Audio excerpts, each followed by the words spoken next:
እንግዲያውስ የመጀመሪያዋ ማርያምን ያመለከች ኤልሳቤጥ ናት ሊሉ ነው። በዚህ መቅደስ ቢጻፍ ምን ያስቆርፋል? የኛ ጥያቄ። መጽሐፍ ቅዱስን በቅጥነተ ሕሊና መረዳት የምትፈልጉ ወጣቶች አትባዝኑ። እውነት እዚህ ቤት አለ። ቃላት ተመጥረው የሚታዩባት ቤት ብትኖር ኦርቶዶክሳዊት ቤተክርስቲያን ትኩር ብላ ስታየው አወቀች፣ ጠላቷ እንደሆነ ለየች። ቃሉ ቢመሳሰል አረዳዳችንና ግንዛቤያችን ግን የተለያየ። ስራዋን እየዘረዘሩ ቅኔ ይቀኙላት ጀመሩ። በድንኳን ውስጥ ካሉ ሴቶች መካከል የተባረከች ትሁን ተመኙላት። አንዳንዶች ከኛ መካከልም ድንጉጦች አሉ፣ ቀለል አድርገው ማንበብም ማሰላሰልም የማያውቁ። ጸጋ የሞላባትን እናት ክብር ጎድሏታል ብለህ እንዳትናገር። ድንግል ማርያም ላይ አለባት ትሉት የነበረው ኃጢአት የነጻና ከአዳም የመጣው ኃጢአት የራቀላት ከሆነ እንግዲያውስ ኢየሱስ ክርስቶስ በከንቱ ሞተ ልትሉ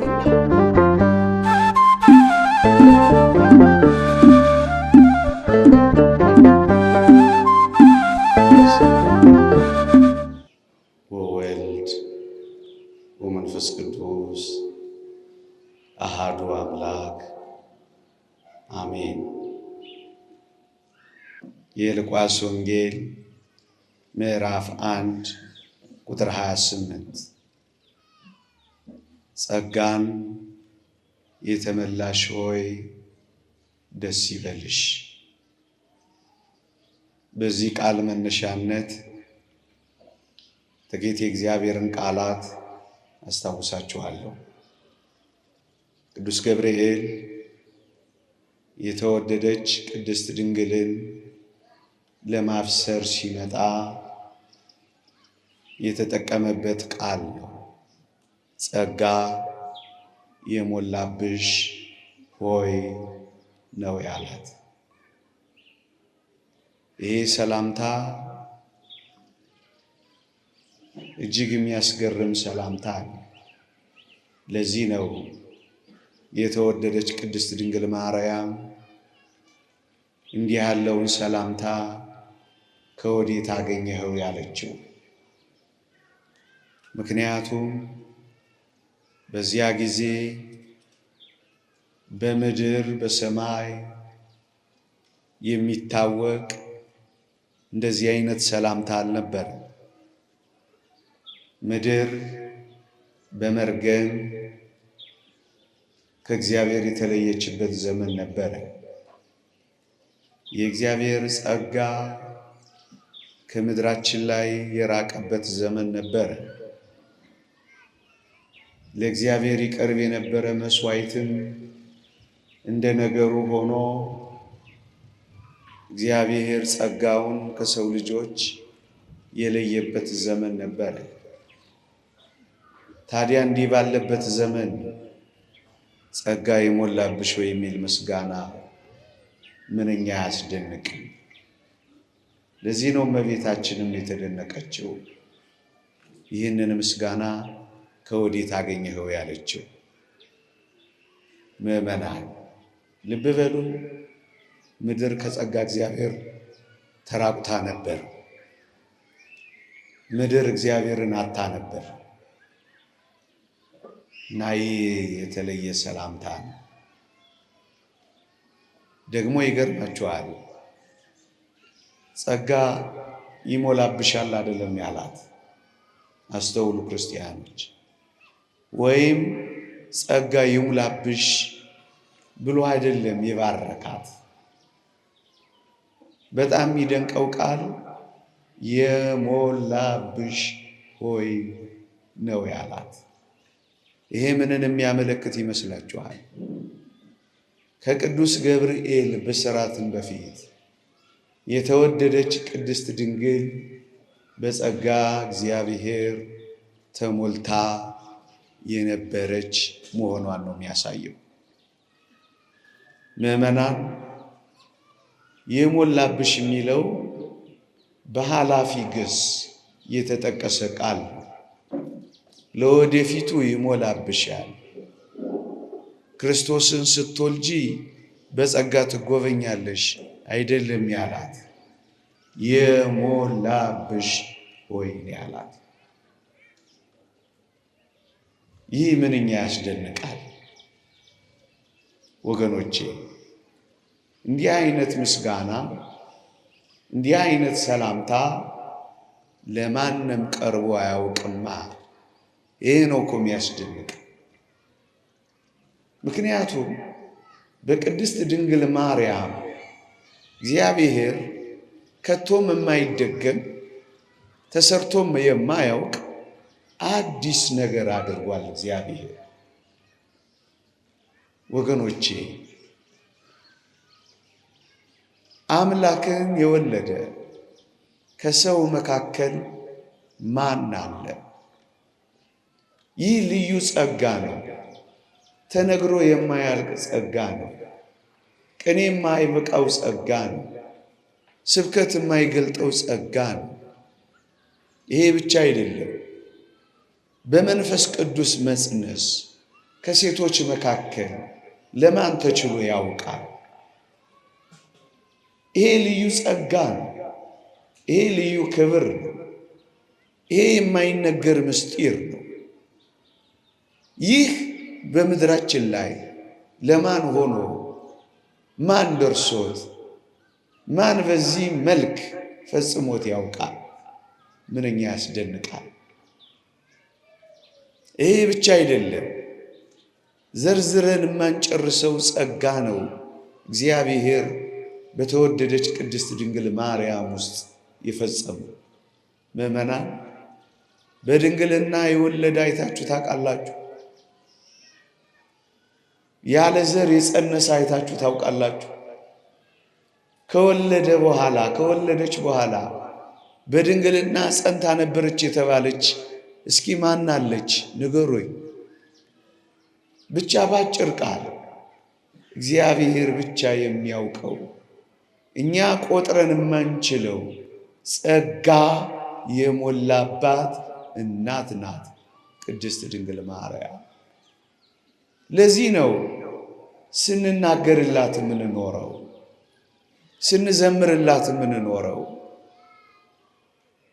ፈዘን ስናያት የምንኖረው፣ ስንወዳት የምንኖረው፣ ስናደንቃት የምንኖረው፣ አብራን የምትኖረው ለዚህ ናት። እግዚአብሔር በልዩ ምስጢር ምድር ላይ እንደርሷ የሰራባት የለም። የቅዱስ ጳውሎስ ጸጋ ይታወቃል በቅዳሴያችን እንደተገለጠው። የቅዱስ ጴጥሮስም ተገልጧል። የመንግሥተ ሰማያት መክፈቻ ቁልፎች ተሰጥቷል ተብሏል። የቅዱስ ሚካኤልም ተነግሯል። ምሕረት መለመን ተሰጥቶታል ተብሏል። ለቅዱስ ገብርኤልም ተነግሮለታል። ማብሰር ተሰጥቶሃል ተብሏል። የዚህች የቅድስት ድንግል ማርያም ግን ለሚረዳው ሰው እጆችን በአፍ ያስጭናል። ሰማይ ከምድርን አገናኝቷል። የማይታየው እግዚአብሔር ታይቶባታል። ምድር ወደ ሰማይ ለመውጣት መሰላል አግኝቶባታል። ለዚህ ነው ቅዳሴያችን የሰማይ ሀብት ሁሉ ተሰጥቷታል የሚለው። ይህን ታዲያ ማን ቆጥሮ ሊደርስበት ይችላል? ምዕመናን፣ ማን ሊናገረው ይችላል? ለዚህ ነው ስናደንቀው እንኖራለን ያልኳችሁ ምዕመናን። ለዚህ ነው እግዚአብሔር ብቻ የሚያውቀው። የምር ምድርና ዓለም ልታደንቀው እንጂ ልትቆጥረው ያልተፈቀደላት ጸጋ በዚች አስደናቂ እናት ውስጥ ነው ያለው።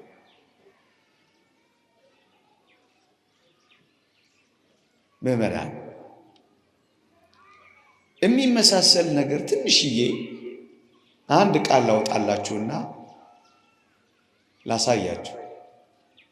እዚህ መጽሐፈ መሳፍንት ምዕራፍ 5 ቁጥር 24 ላይ አንዲት ሴት የተመሰገነችበት ምስጋና፣ አንዲት ሴት የተወደሰችበትን ውዳሴ ላስታውሳችሁ።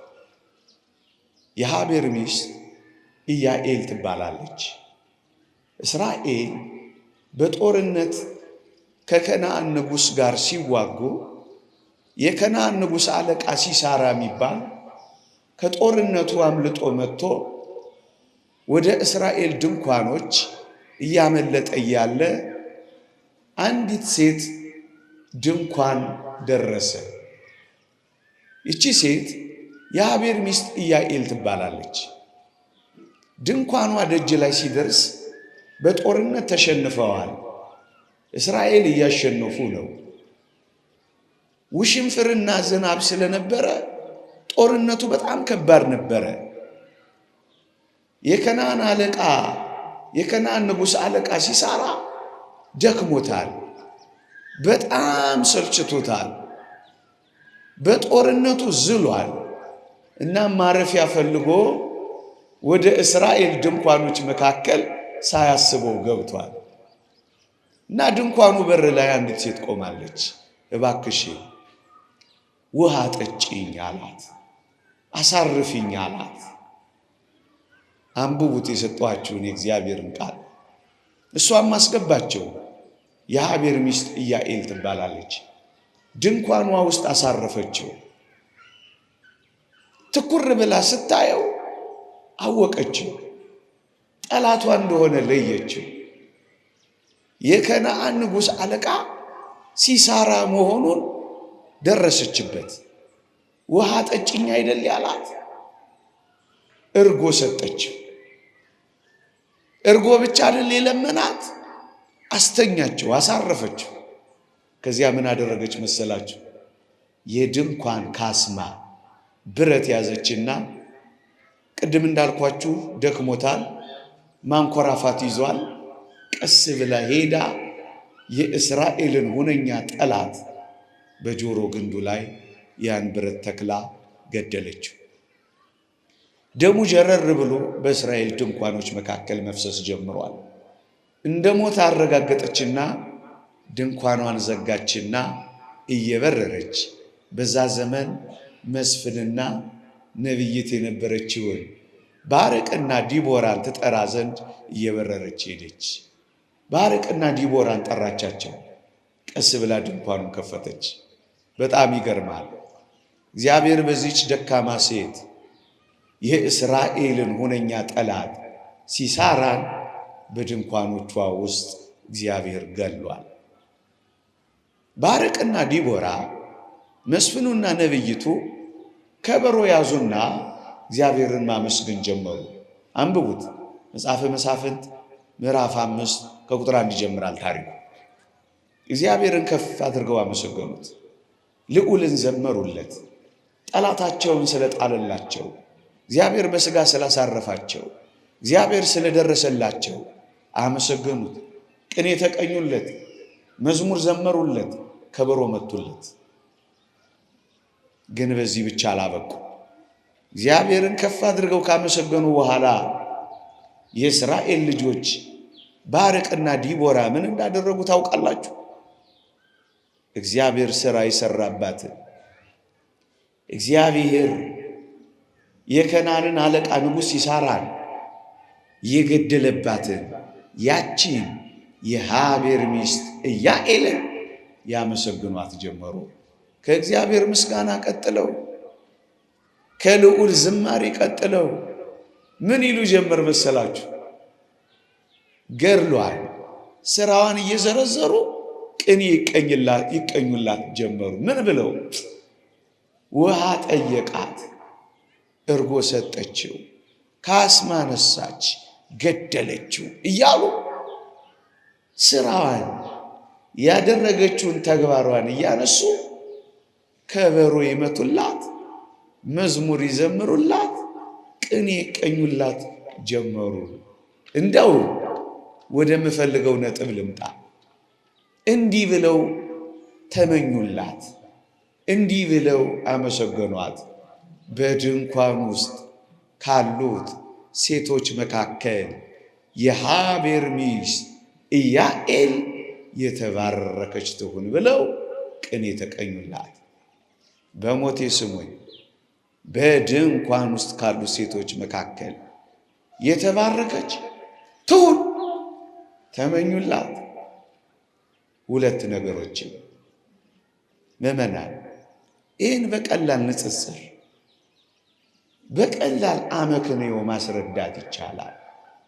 እግዚአብሔር እስራኤልን ካሳረፈበት ማሳረፍ ይልቅ እግዚአብሔር ሕዝቡን ከዲያብሎስ ያሳረፈበት ማሳረፍ ይበልጣል።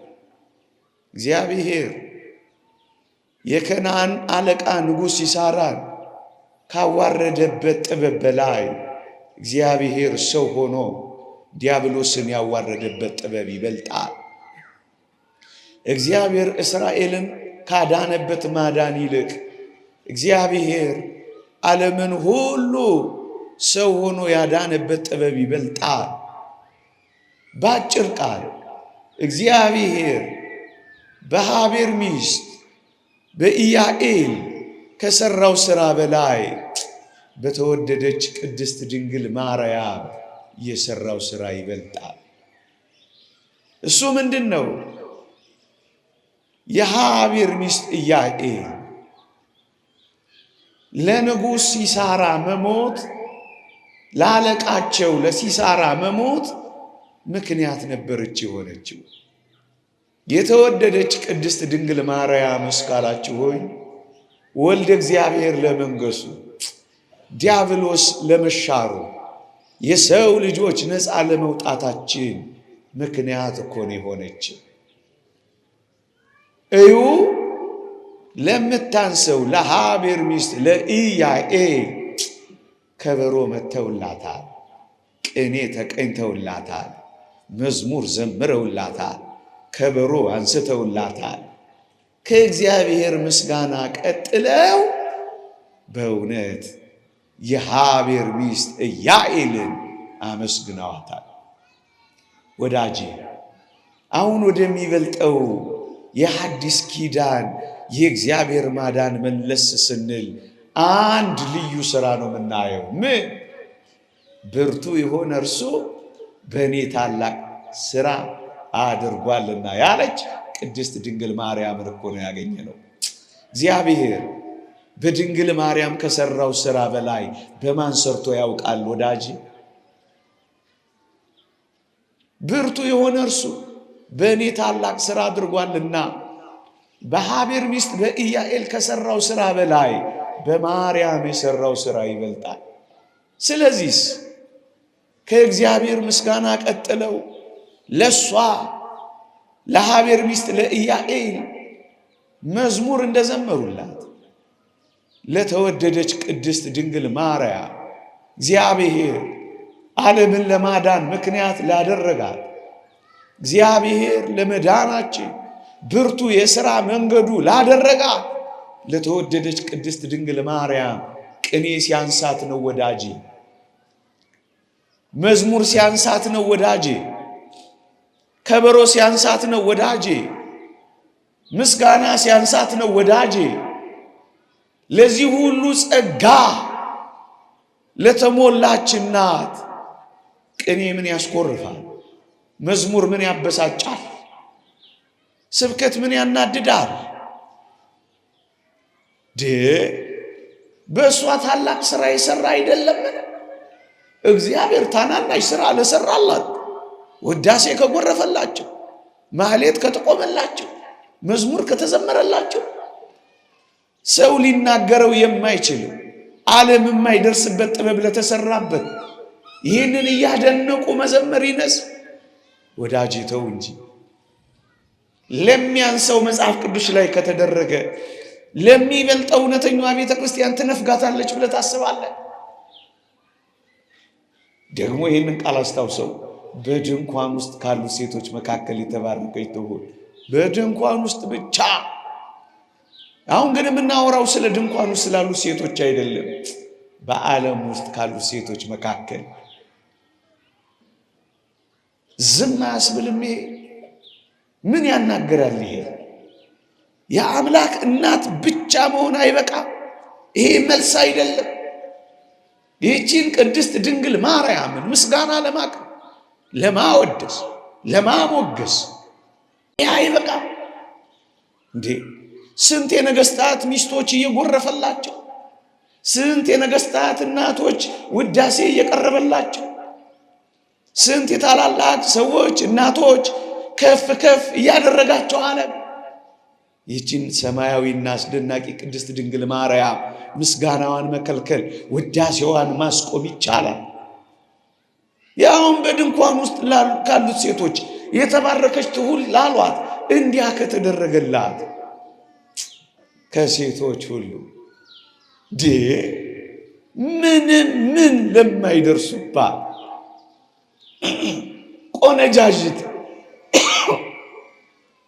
ቆነጃጅት አይተው ለሚያወድሷት ለሚያሞግሷት ማሞገሳችን ነው ለኛ ክብራችን።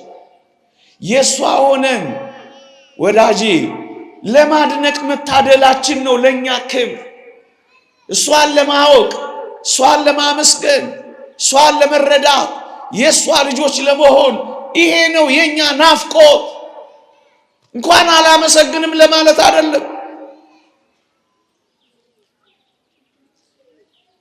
የኢየሱስ ክርስቶስ እናት እኮ ናት።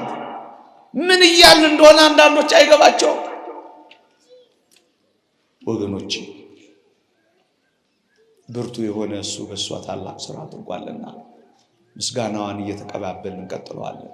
ትውልድ ሁሉ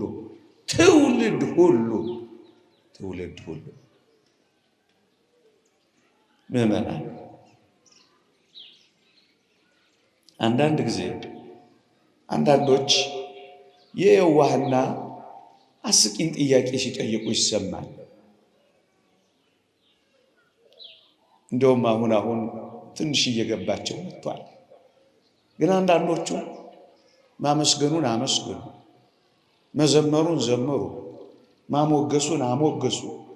ግን ታዲያ ለኢየሱስም ለማርያምም በተመሳሳይ ቃል ማመስገናችሁ አምልኮ እያደረጋችሁት አይደለምን ብለው የየዋህ ጥያቄ የሚጠይቁን አንዳንዶች አሉ።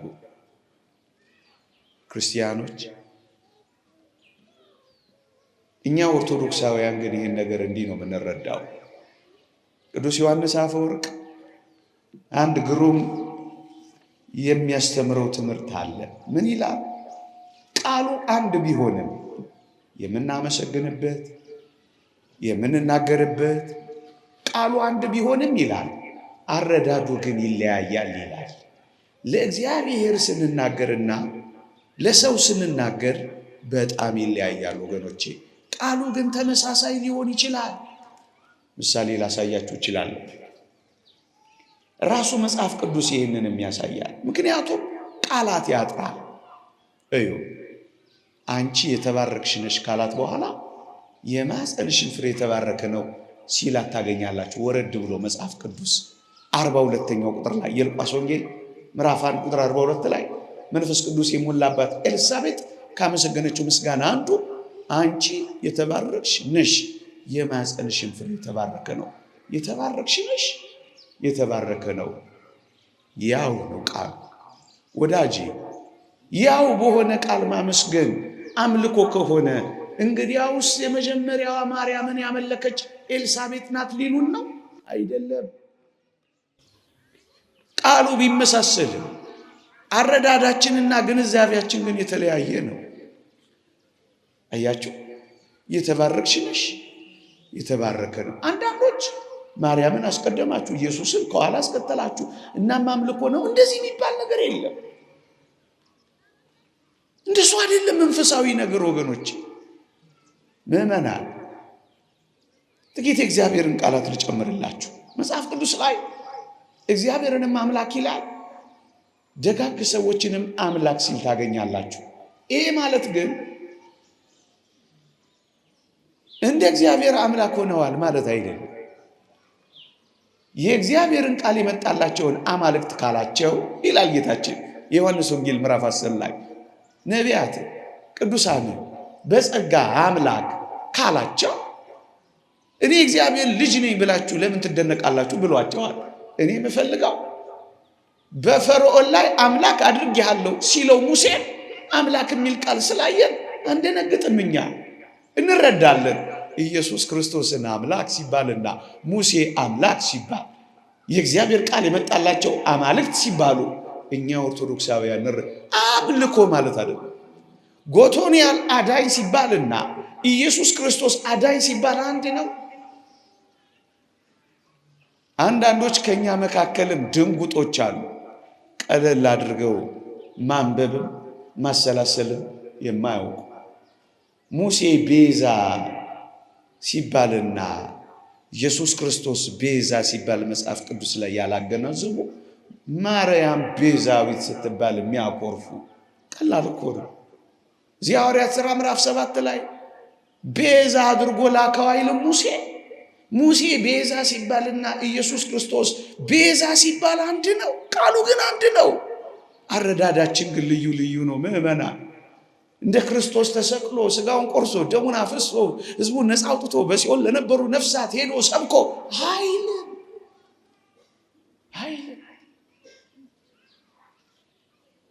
ቅዱስ ጳውሎስ የሚመካ በእግዚአብሔር ይመካ ይላል። ልብ በሉ፣ የሚመካ በእግዚአብሔር ነው የሚመካው ይላል። ወዲህ ደግሞ መለስ ብሎ የተሰሎንቄ ምዕመናንን ትምክህቴ የምትሆኑ እናንተ ይላቸዋል። የሚመካ ካለ በኋላ እንደገና ትምክህቴ ሲል አምልኮ የተሰሎንቄ ምዕመናን ይዟል ማለት ነው አይደለም። ቃላት ተመጥረው የሚታዩባት ቤት ብትኖር ኦርቶዶክሳዊት ቤተክርስቲያን ነው። ሌላን ላንብብላችሁ። ንጉሥ ሴዴቅያስም ይላል በነቢዩ በኤርምያስ ፊት ራሱን አላዋረደም ይላል። በነቢዩ በኤርምያስ ፊት ራሱን አላዋረደም። እቺን ጥቅስ ያዙና በእኔ ፊት ለመዋረድ እስከ መቼም ብትላለ ይላል እግዚአብሔር። በእግዚአብሔርን ፊት መዋረድ፣ በነቢዩ በኤርምያስን ፊት መዋረድ። አያችሁ፣ ቃሉ አንድ ነው። አረዳዳችን ግን ለየቅል ነው ወዳጂ። በተመሳሳይ ምስጋና ስላመሰገን እያመለካችሁ ነው ካልክ በል አንተ ተሰናከል። እኛ ግን ይገባናል። ምን እያደረግን እንደሆነ እናውቃለን ወዳጂ፣ ምን እያደረግን እንደሆነ እናውቃለን። ወደ ቃሉ ልመለስ። ጥቂት ቁም ነገሮችን ነግሬያችሁ ልውረድ። የተወደዳችሁ ክርስቲያኖች እዩ። አንዳንዶች የዚህ የሮሜ መልእክት ምዕራፍ 3ን ያዩና ሁሉ ኃጢአት ሰርተዋል የእግዚአብሔርም ክብር ጎድሏቸዋል የሚለውን ቃል ይወስዱና ሁሉ ስላለ እናንተ የምትጠሯት ድንግል ማርያም ራሷ ክብር ጎድሏታል ሊሉን ይሞክራሉ፣ ይከጅላሉ። እኛ ግን እንዲህ እንዳትሉ፣ እኛም እንዲህ እንዳንል ጸጋ ሞልቶባታል ብለን እንመሰክራለን።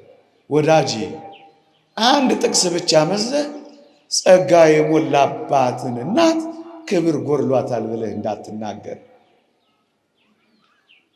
እሱን ጥቂት አስገነዝባለሁ። ክብር ጎድሏቸዋል የሚለው የተወደደች ቅድስት ድንግል ማርያምን ጨምሮ ኢንክሉሲቭ አይደለም። ይህንን ቃል ጸጋ የሞላብሽ ሆይ የሚለውን ቃል የሰዋስው ሊቃውንት ሲገልጹ በጣም የዛሬው ጉዳይ ቁም ነገር እዚህ ጋር ነው ያለው። ምዕመናን የእስካሁኑን እንደ መግቢያ ይዛችሁት ከፈለጋችሁ እንዲህ ነው የሚለው ይላሉ። የግሪክ የሐዲስ ኪዳን የተጻፈበት የግሪክ ሊቃውንት ጸጋ የሞላብሽ የሚለውን ሄቻሪቶ ሜኔ ነው የሚለው። ሄሪስ ጸጋ ነው፣ ሄቻሪቶ ሜኔ ነው የሚለው ይሉና ህ የሚለው ቃል የሚገልጸው ይላሉ የግሪክ የሐዲስ ኪዳን መጽሐፍ ቅዱስ ሊቃውንት የገለጹትን እውነት ነው የምነግራችሁ። ጸጋ የሞላብሽ ወይ የሚለው በግሪኩ ሄቻሪቶ ሜኔ ነው የሚለው ይሉና የመጀመሪያው ፊደል ህ የሚለው ይላሉ የተወደደች ቅድስት ድንግል ማርያም መልአኩ ቅዱስ ገብርኤል ከመምጣቱ በፊት ቀድሞውኑ ጸጋ እግዚአብሔር ተቀብላ መኖሯን የሚያመለክት ነው ይላሉ። የሞላብሽ ወይ ያልኩት ቅድም ለዛ ኃላፊ ነው ያልኩት። ቅዱስ ገብርኤል ሲመጣ የሞላባት አይደለም፣ የሚለው ቃል የሚያሳየው ይላሉ ቀድሞውኑ በጸጋ እግዚአብሔር ቅዱስ ገብርኤል ከመምጣቱ በፊት በመሞላቷ ነው። አንድ ሁለተኛው የመጨረሻው ሜኔ የሚል አለ።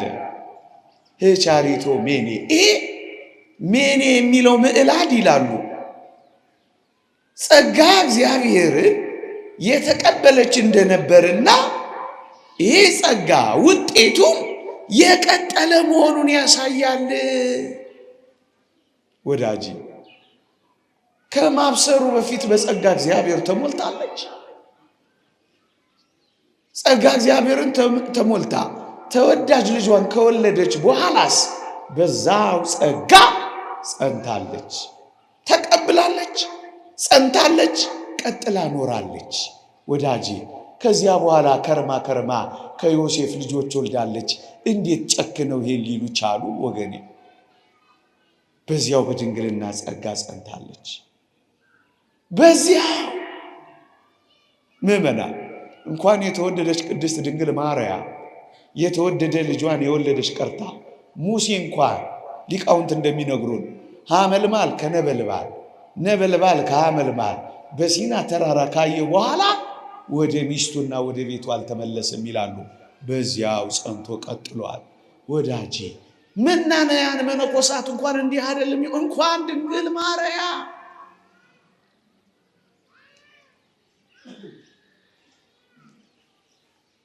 ጸጋ የሞላብሽ ሆይ ጸጋ እግዚአብሔር ከምስራተ ገብርኤል በፊት የተሞላች ጸጋው ከተቀበለች በኋላ ደግሞ የቀጠለላት ድንግል ማርያም ጸጋ የሞላብሽ ሆይ።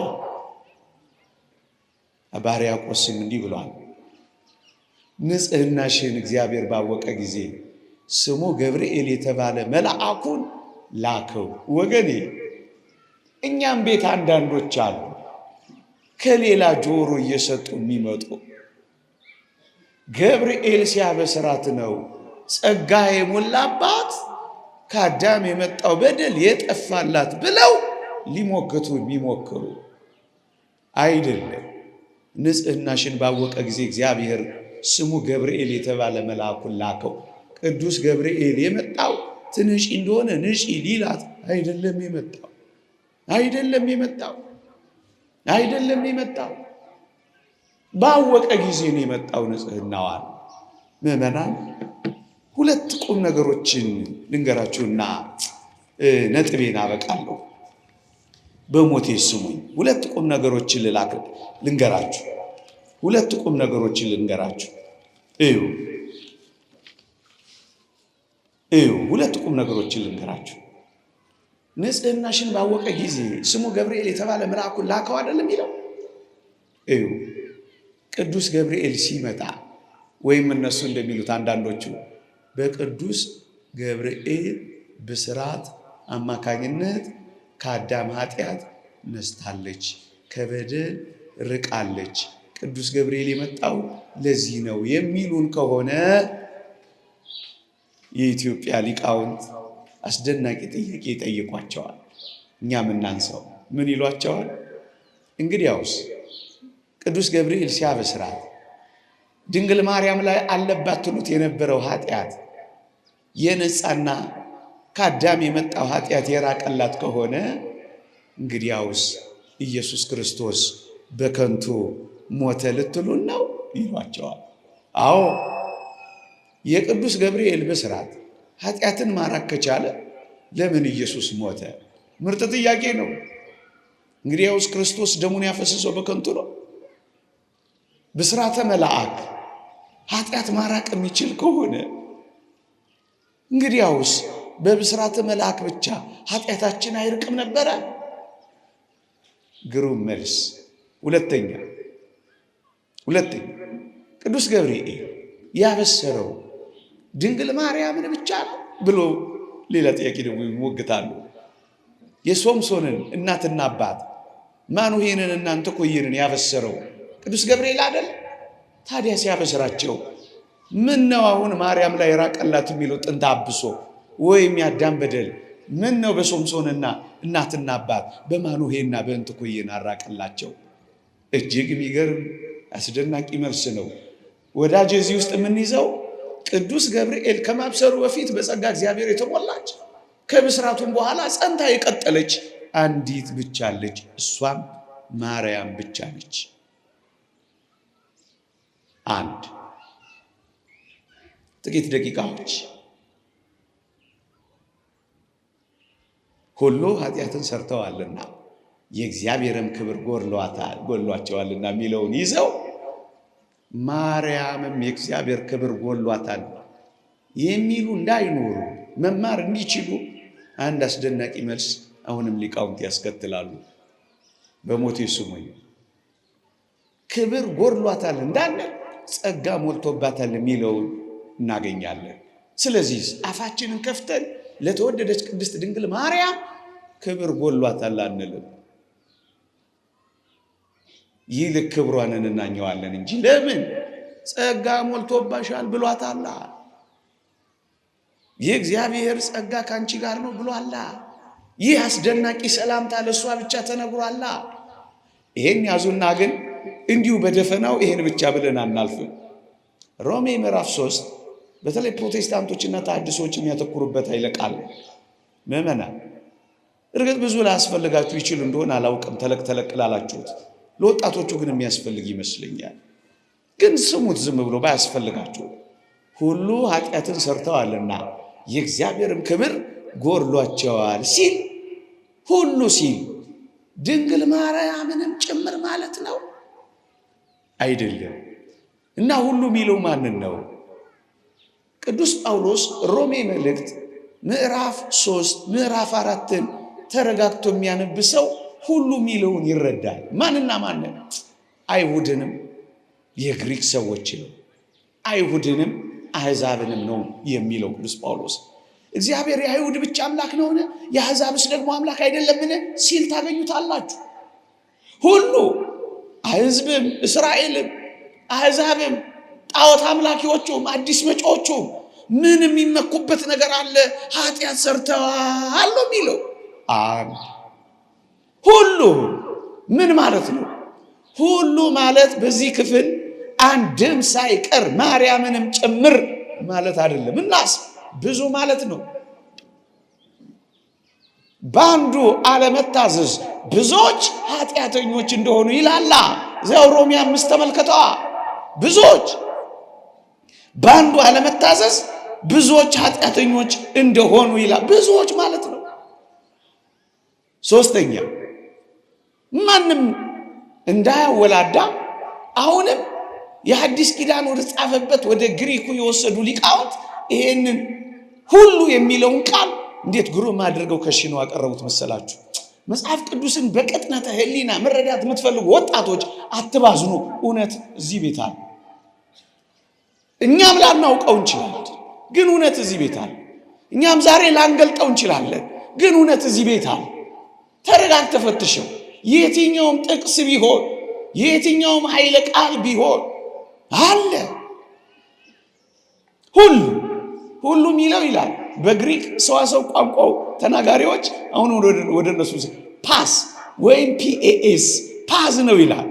ይሄ ማለት ደግሞ ይላል ሲምፕሊ ሚንስ ኤ ግሬት ነምበር፣ ብዙ ቁጥር ማለት ነው እንጂ ማርያምንም ጭምር ወይም አንድ ሰው ሳይቀር ማለቱ አይደለም። ሲምፕሊ ሚንስ ኤ ግሬት ነምበር ሁሉ። አራተኛ መጽሐፍ ቅዱስ ላይ ሁሉ የሚል ቃላት ተመልከቱ። ሁሉ ሲል አንድም ሳይቀር ሁሉም ማለት አይደለም። ለምሳሌ እነሆ ዓለሙ ሁሉ ተከትሎታል ይላል ስለ ክርስቶስ። ዓለሙ ሁሉ ተከትሎታል ሲባል ሁሉ ማለት ነው አይደለም። እኛ መች ተከትለነው ነበር? ያኔ ብዙ ሕዝብ ስለነበር ነው። ደግሞ ሌላ ቃል በዚያ ወራት ዓለሙ ሁሉ እንዲጻፍ ከአውግስጦስ ቄሳር ትእዛዝ ወጣ ይላል። ዓለሙ ሁሉ ማለት ምድር ላይ ያለው ሰው ሁሉ ማለት ነው አይደለም። ሁሉ ኃጢአትን ሰርተዋል። ታዲያ ማለት ምን ማለት ነው? በደለኞች መብዛታቸውን ጽድቅ የሚሰሩ ማነሳቸውን ነው እንጂ የሚናገረው ማርያምንም የሚጨምር አይደለም።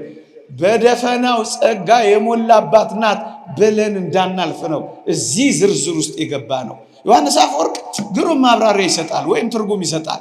ከበዛ ዘንድ ሁሉ ካነሰ ዘንድ አልቦ ምንም ማለት የመጽሐፍ ቅዱስ ልማድ ነው ይላል። ሁሉ ኃጢአትን ሰርተዋልና የሚል ቃል ስታነብ አደራን ማርያምንም ሲጨምር እንዳይመስል እሷ ብቻ በጸጋ እግዚአብሔር የተሞላች ናት። ሰው ሊናገረው ሊሰፍረው ሊቆጥረው ሊረዳው የማይችለው ጸጋ ማርያም ውስጥ ስላለ ነው። ነገር ልጠቅልለው 20 ወይም 25 ደቂቃ እናገራለሁ ብዬ ነው እዚህ ውስጥ ሁሉ የገባሁት። እርግጥ መርሃ ግብረ መሪው ትንሽ ቫት ጨምሮልኝ ነበር። በሱ ሰዓት ልጨርስ እሳቸው ባሉ ምዕመናን ይቺ የተወደደች ቅድስት ድንግል ማርያም በጸጋ እግዚአብሔር ለዚህ ነው ቤተ መቅደሳችን ውስጥ የምታዩት፣ ዝማሬያችን ላይ የምትሰሟት፣ ስብከታችን ላይ የምትሰሟት፣ ስዕሏንም የምታዩት። ለዚህ ምዕመናን ይሄ በጣም ጥቂቱና ትንሹ ነገር። አንዳንዶች ስዕሏን ሲያዩ ይበሳጫል፣ እንደማይገባ አድርገው ያስባል። የተወደዳችሁ ክርስቲያኖች እውነት እንነጋገር ከተባለ እስኪ ጥቂት ነገሮችን ልንገራችሁ። አታውቁም ብዬ አይደለም፣ እንደው በረከቷን ለማግኘት በዚህ ዕለት ከዚህ በቀር ቃል አልናገር ብዬ ነው ይህንን ርዕስ የመረጥኩት። የተወደዳችሁ ክርስቲያኖች ወደ ኦሪቷ ቤተ መቅደስ ጥቂት ፈቀቅ ላድርጋችሁና አንድ ሁለት ነገር አሳይቻችሁ ልመለስ። በኦሪት ቤተ መቅደስ እግዚአብሔር አንድ ነገር እንዲሳል ፈቅዶ ነበር። በመጋረጃውም ላይ ይላል የኪሩቤልን ስዕል ጥለፍበት ይል ነበር። በኦሪቷ መቅደስ የኪሩቤል የእግዚአብሔርን ዙፋን የሚሸከሙ የኪሩቤል ስዕል ተጠልፎበት ነበር። መጽሐፈ ዜና መዋዕልን ማንበብ ትችላላችሁ፣ ታገኛላችሁ። ደግሞ አለው በኦሪቷ መቅደስ ገና ግብት ሲሉ የሚያዩት የኪሩቤልን ስዕል በመጋረጃ ላይ ተጠልፎበት ነበር፣ ተስሎበት ነበር። ወዳጄ ዛሬ ስትገባ ግን የኪሩቤልን ስዕል ብቻ አይደለም የምታየው። በጣም አስደናቂ የሆነች ከዘመናት በኋላ የእግዚአብሔር ዙፋኑ ለመሆን የበቃች ሊነገር የማይችለው የእግዚአብሔር ሰው የመሆን ምስጢር የተከናወነባት አስደናቂ ዙፋን ድንግል ማርያም ተስላ ታያታለህ። አሁን ያስከፋል። እግዚአብሔር ቀድሞ የኪሩቤልን ስዕል ዙፋኑን ከሚሸከሙት የኪሩቤልን ስዕል ያስጠለፈባትን መቅደስ ሂድና አፍርሰዋ፣ በዛም ሄደህ አኩርፋ። ለምን እግዚአብሔር የኪሩቤልን ስዕል አስጠለፈ ብለህ ከእግዚአብሔር ብሰህ ለእግዚአብሔር ተቆርቋሪ ነኝ በላ ብንለው ታዲያ ምክንያት የለን። ሁለተኛ አንዳንዶች ቤተ መቅደሳችን ውስጥ አሁንም የተወደደች ቅድስት ድንግል ማርያምን ሲያዩ፣ ስዕሏን ሲያዩ፣ ስሟን ሲያዩ ሊናደዱ ይችሉ ይሆን እንጂ እነሱ ይናደዱ። ምን እንደሚያናድዳቸው እነሱ ይወቁ። እኔ ግን አንድ ሌላ ምስጢር ደግሞ ላሳያቸው። በዚህች ቤተ መቅደስ ስትገቡ አሁንም የተወደደች የቅድስት ድንግል ማርያምን ስዕል ታያላችሁ። መሰዊያውም ላይ ታያለ፣ ታቦቱም ላይ ታያላችሁ። ለምን እንደምታዩ ታውቃላችሁ? በኦሪት በደብተራ ኦሪት ትቀመጥ የነበረች የአሮን በትር ነበረች። ኦሪት ዘኍልቍ ምን ይላል? ለሚያምፁብኝ ልጆች ምልክት ሆና ትቀመጥ ይላል። ሳይተክሏት ያበበች፣ ሳይዘሯት የበቀለች፣ ሳይንከባከቧት ያማረች የአሮን በትር ነበረች። ይቺ በትር ለሚያምፁብኝ ልጆች መታሰቢያ ትሆን ዘንድ ትቀመጥ ብሎ መሰዊያው ላይ ደብተራ ድንኳን ውስጥ ተቀምጣ ነበረ። ወዳጆች አሁን ወደዚች ልመልሳችሁ። ያለ ዘር የጸነሰች አንዲት ብቻ አለች። ዘር ሳያልፍባት የወለደች አንዲት ብቻ አለች። እንደ አሮን በትር ያለች ከአሮን በትር የምትበልጥ አንቺም እንደርሷ ነሽ የተባለች ይህቺ ቅድስት ድንግል ማርያም ካልሆነች ሌላ ምን አለች? ከአሮን በትር በላይ ነች። ከኪሩቤል ዙፋን በላይ ነች። ከፍ ብላ የምትታይ ነች። ወዳጄ የአሮን በትር እዛ በመቀመጧ ካልተቀየምክና ካላኮረፍክ ከአሮን በትር የምትበልጠው ያለ ዘር የጸነሰች በድንግልና የወለደች የወንድ ዘር ያላረፈ ከአሮን በትር በላይ የሆነች ይችን ድንግል ማርያም ቤተ መቅደስ ውስጥ በማግኘት ጥላዋ በአካሉ እንደተፈጸመ ምሳሌዋ በአማናዊ እንደተካ ይግባህ እንጂ ምን ያበሳጫል? ምን ያስቆርፋል? ሌላ ነገር እንዳመጣን ምን ያናድዳል? ወዳጄ ለምንድን ነው ታቦቱ መሰዊያው ላይ የማርያምን ስዕል የምታየው መሰለ? መሰዊያውና ታቦታችን ደግሞም የመስዋዕታችን የቅዳሴያችን ጉዳይ ሁሉ ጊዜ ዓርብ ላይ ነው የሚወስደን። ምዕመናን ቅዳሴ በተቀደሰ ቁጥር ዓርብ ላይ ነን። ዓርብ ላይ ማለት ቀራንዮ ላይ ነን። ለምን መሰለ? ያንኑ አንዱን ስጋ ነው የምንበላው። ሰኔ ላይ መጥቼ አንዲት ትምህርት አስተምሬ ነበር። ልትረሱት ትችሉ ይሆን? ስለ ቁርባን ሳስተምር አንዲት ነገር አንስቻለሁ። ያው የዓርቡ ነው አሁን ያለው የሚፈሰው ዓርብ ላይ ነው። ወደ ኋላ ቀራንዮ ዓርብ ላይ፣ ወደፊት የዘላለም ሕይወት ውስጥ በቅዳሴ ውስጥ ነው ምንገባው ተባብለናል። ዓርብ ከሆነ ደግሞ አጠገቡ ቅድስት ድንግል ማርያም መቆሙ አይቀሬ ነው። ለዚህ ነው ዓርብ ላይ መሰዊያው ላይ መታያ እሱ ነው ያለው። ከዚህ ሁሉ አልፈ ግን ምትነዘንዘን ከሆነ ግን እኛ ምን እናደርጋለን? ቅዱስ ሉቃስን ጠይቀው እንልሃለን። ከቅዱስ ሉቃስ ከባስክና ከከበርክ አንተ ስዕሏን መቅደድ ትችላለህ እንላለን። ምክንያቱም የተወደደች የቅድስት ድንግል ማርያምን ስዕል የሳለው ቅዱስ ሉቃስ ነው።